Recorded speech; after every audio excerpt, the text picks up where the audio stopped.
السلام علیکم ورحمۃ اللہ وبرکاتہ۔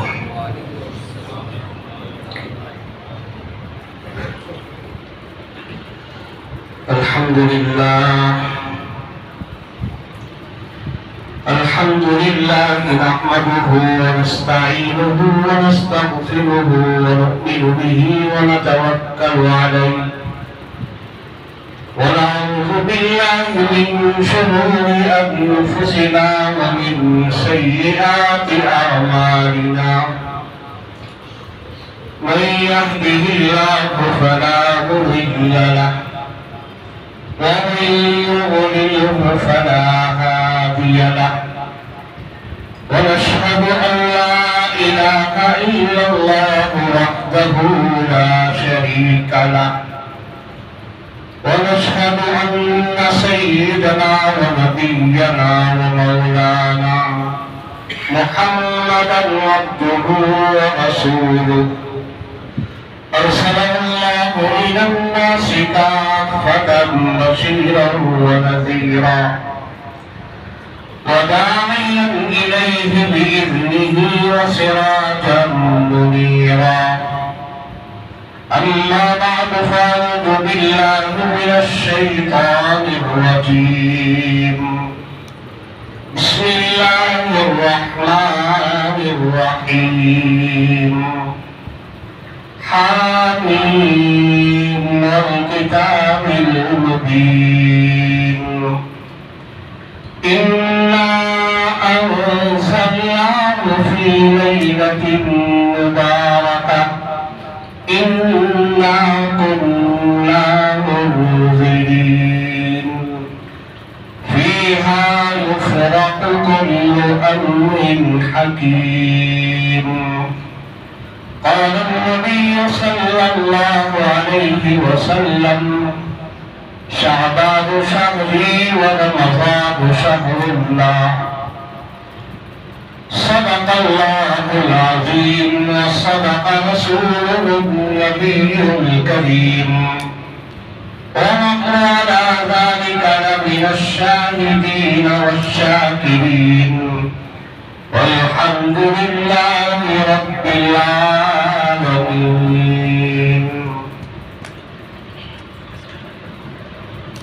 مبارک رات ہے لے کر آج پیغام نجات آئی، مبارک رات ہے لے کر آج پیغام نجات آئی، نوید اے امت سلطان بطحا شب برات آئی، نوید اے امت سلطان بطحا شب برات آئی، سمجھ میں اس شب مسعود کی بابت یہ بات آئی، سمجھ میں اس شب مسعود کی بابت یہ بات آئی، عبادت کے لیے جو سب سے بہتر ہے وہ رات آئی، عبادت کے لیے جو سب سے بہتر ہے وہ رات آئی، اسی شب میں خدا تقسیم رزق و عمر کرتا ہے، اسی شب میں خدا تقسیم رزق و عمر کرتا ہے، مشیت آج سے لے کر دفتر موت و حیات آئی، اسی شب میں خدا تقسیم رزق و عمر کرتا ہے، مشیت آج لے کر دفتر موت و حیات آئی، اٹھو مردان شب بیدار مشغول عبادت ہو، اٹھو مردان شب بیدار مشغول عبادت ہو، مبارک شب برات آئی، مبارک شب برات آئی۔ بزرگان محترم، حاضرین کرام، اس خالق کائنات کا، پروردگار عالم کا، جو آسمان و زمین کا بنانے والا ہے، رب العالمین ہے، خالق کائنات ہے، اس کا بہت بڑا احسان، بہت بڑا کرم کہ اس پروردگار عالم نے مجھے اور آپ کو آج اس کے گھر میں نماز فرض ادا کرنے کے بعد تھوڑی دیر بیٹھنے کی توفیق عطا فرمایا۔ بے شمار رحمتیں نازل ہو، درود و سلام کا نذرانہ ہو، فقر بنی آدم، رحمت عالم، احمد مجتبی محمد مصطفیٰ صلی اللہ علیہ وسلم کی بارگاہ اقدس میں، جن کی بنا پر ہمیں آپ کو اللہ تعالیٰ نے ایمان دیا، قرآن دیا، دین دیا، اعمال دیے، اور آج کی یہ رات ہم سب کو عطا فرمائی۔ ایسے موقع پر عام طور پر میں کہا کرتا ہوں،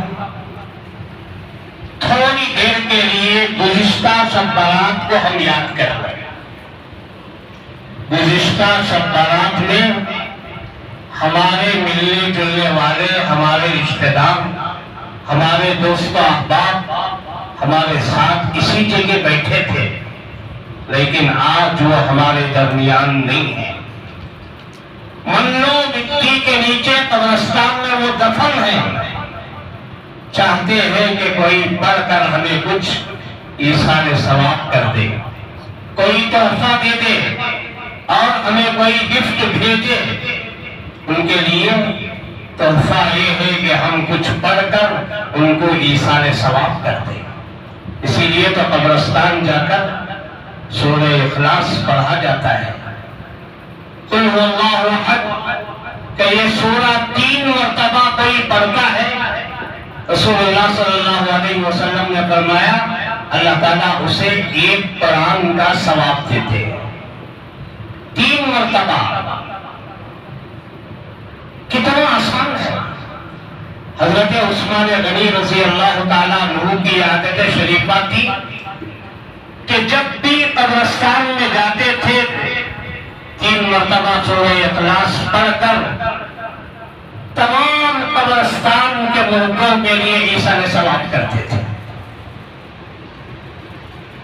کریں گے ہم بھی انشاءاللہ؟ ارے بھائی بولو، کریں گے انشاءاللہ؟ بہت مختصر عمل اور اتنا بڑا ثواب اللہ تعالیٰ نے اس میں رکھا ہے۔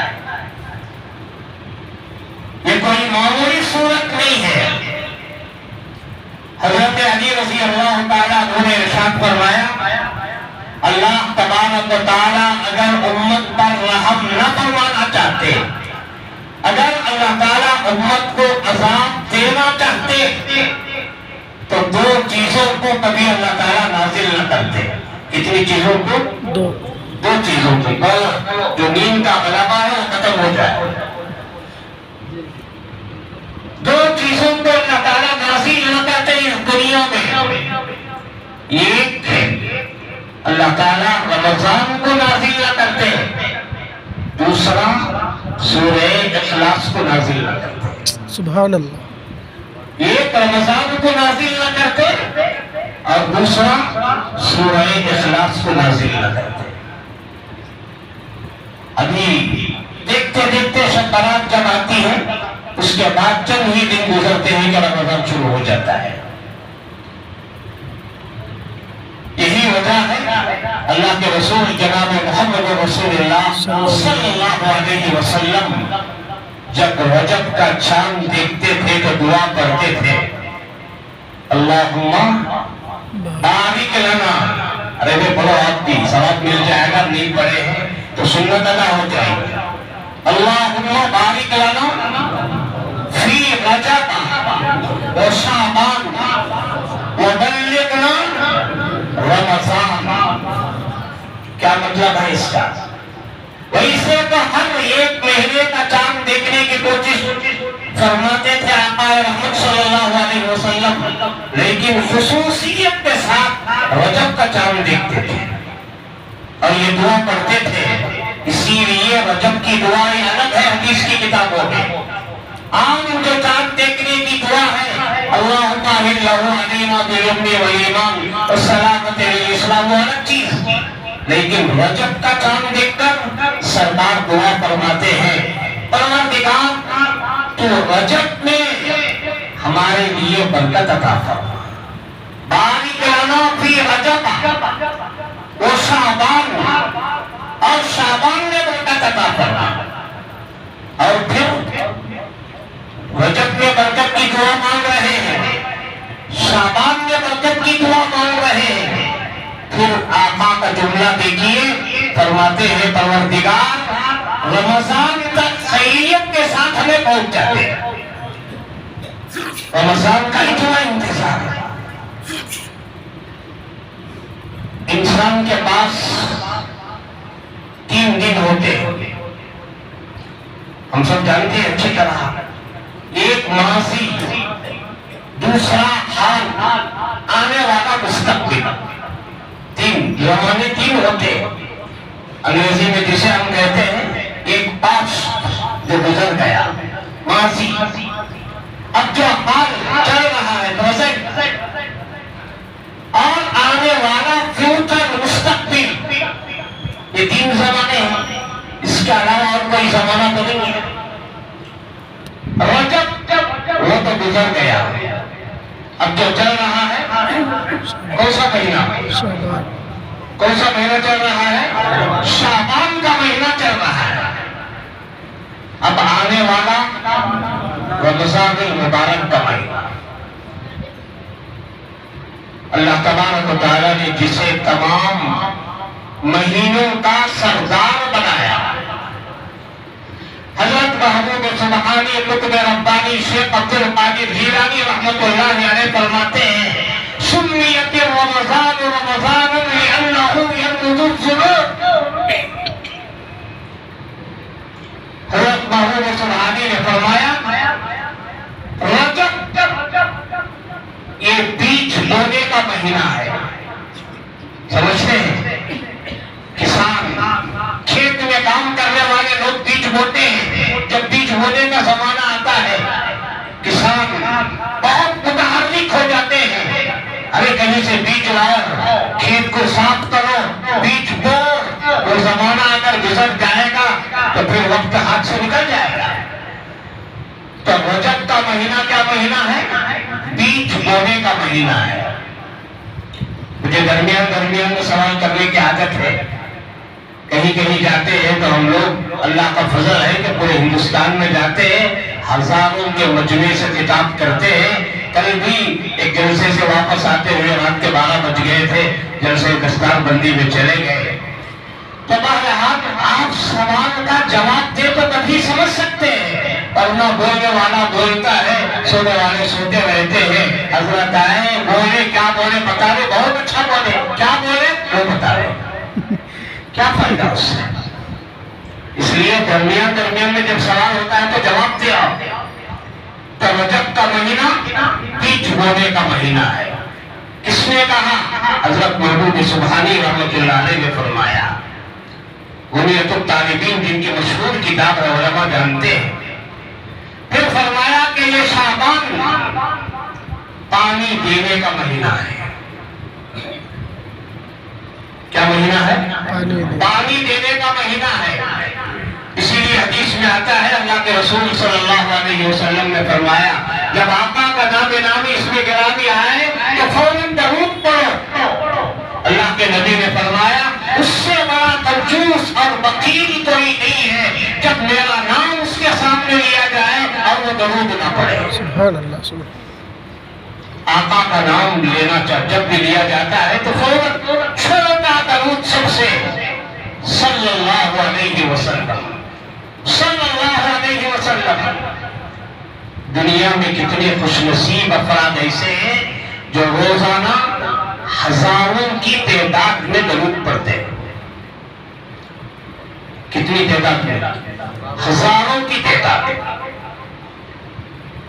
ہم بیکار وقت گزار دیتے ہیں، لیکن ہم لوگ ماشاءاللہ آج تو موبائل کا زمانہ ہے، کیا بولے۔ حرم شریف میں مولانا، حرم شریف میں میں نے دیکھا، مسجد نبوی میں ہم نے دیکھا، کیسے پاگل اور بیوقوف ہیں وہ لوگ جن کو اللہ نے بلایا، وہاں جا کر بھی گیم کھیلتے رہتے ہیں موبائل لے کر۔ ایک آیت پڑھو تو 1,00,000 آیتوں کا ثواب، ایک رکعت پڑھو تو 1,00,000 رکعتوں کا ثواب۔ ہمارے نوجوانوں کو، ہمارے لوگوں کو جسم کا جز بن گیا ہے موبائل۔ اللہ معاف فرمائے. اچھے کاموں میں استعمال کرو، قرآن پڑھو، حدیث پڑھو، اسلامی معلومات حاصل کرو. اسے چھوڑ کر اپنا پورا کا پورا وقت اس کے لیے برباد کر دیتے ہیں. آج ہمارے پاس قرآن پڑھنے کے لیے وقت نہیں، ذکر کرنے کے لیے وقت نہیں، اللہ کو یاد کرنے کے لیے وقت نہیں. پورے کا پورا دن اس میں صرف ہوتا ہے، پوری راتیں اس میں صرف ہوتی ہیں. تو میں عرض کر رہا تھا، حضرت محمود سبحانی نے فرمایا رجب کا مہینہ بیج بونے کا مہینہ ہے، شعبان کا مہینہ اسے پانی دینے کا مہینہ ہے. یہی وجہ ہے، حدیث میں آتا ہے اللہ کے رسول علیہ السلام اتنی کثرت سے روزے رکھتے تھے شعبان میں. صحابہ فرماتے ہیں اتنی کثرت ہم نے اس سے پہلے کبھی نہیں کی. فرماتے کیا ہے عائشہ مجھے چھوڑ دے، میں اپنے رب کی عبادت کروں. حدیثوں میں آتا ہے. اسی لیے آقا رحمت صلی اللہ علیہ وسلم نے فرمایا شعبان شہری و رمضان شہر اللہ. شعبان میرا مہینہ ہے اور رمضان اللہ کا مہینہ ہے. اور ایک روایت میں آپ نے فرمایا رجب اللہ کا مہینہ ہے، شعبان میرا مہینہ ہے اور رمضان میری امت کا مہینہ ہے، تاکہ میں ان کے گناہوں کو پاک و صاف کروں. حضرت محمود سبحانی نے فرمایا سمیت رمضان رمضانا لأنه يرمز الذنوب. جناب والا رمضان کو رمضان کر کے اس لیے نام رکھا گیا کہ وہ گناہوں کو جلانے والا مہینہ ہے، گناہوں کو قتل کرنے والا مہینہ ہے اور گناہوں سے انسان کو پاک و صاف کرنے والا مہینہ ہے. اسی لیے رمضان جب آتا ہے شب برات اس کا پیر پیش پیما ہے اور اس کے لیے تمہید ہے، اس کی تیاری کا ایک وقت اللہ تعالیٰ یہاں سے دیتے ہیں. غنیمت جانو ان چند لمحات کو، کیا پتا آئندہ آنے والی شب برات کو ہم مسجد میں رہیں گے یا قبرستان میں رہیں گے یا اللہ جہاں رکھے وہاں رہیں گے. اور اعمال کی تیاری کرو. میں ہمیشہ کہتا ہوں کہ دنیا کے اندر قرآن مجید میں موجود ہے. اس وقت مجھے کچھ اور عرض کرنا ہے. قیامت کے دن باپ بیٹے کا نہیں ہوگا، بیٹی ماں کی نہیں ہوگی، ماں بیٹی کی نہیں ہوگی، بھائی بھائی کا نہیں ہوگا، ایک دوست دوست کا نہیں ہوگا. یوم یفر المرء من اخیہ وامہ وابیہ وصاحبتہ وبنیہ. قرآن کریم میں فرمایا گیا ایک دوسرے کو دیکھ کر بھاگیں گے لوگ کہ کہیں میری ایک نیکی میرے پاس پوچھنے کے لیے یہ نہ آ جائے. سمجھ میں نہیں آتا تھا مولانا. ابھی 2-3 سال پہلے کے کرونا کے زمانے نے ہمیں سمجھا دیا. سمجھایا کہ نہیں سمجھایا؟ ہمارے محلے قسم بن اسلام آباد کی بات کرتا ہوں. ایک صاحب نے نیا گھر بنایا، 2 کروڑ روپے کا گھر بنایا. سنیے پوری محنت لگائی، بس اب 2-4 دن میں منتقل ہونے والے تھے کہ ان کا انتقال ہو گیا. بیوی سے پوچھا گیا کہ محترمہ آپ کے شوہر کا انتقال ہو گیا، کیا ان کو لے کر آئے؟ کہنے لگی عورت، بیوی کہنے لگی اس مرد کے متعلق جس نے اپنا پورا سرمایہ لگا کر گھر کی تعمیر کی، اس کے بارے میں کہنے لگی نہیں یہاں لانے کی کوئی ضرورت نہیں ہے، یہاں لانے کی کوئی ضرورت نہیں ہے. 2-4 لوگ نماز پڑھ کر لے جا کر دفن کر دو بس کافی.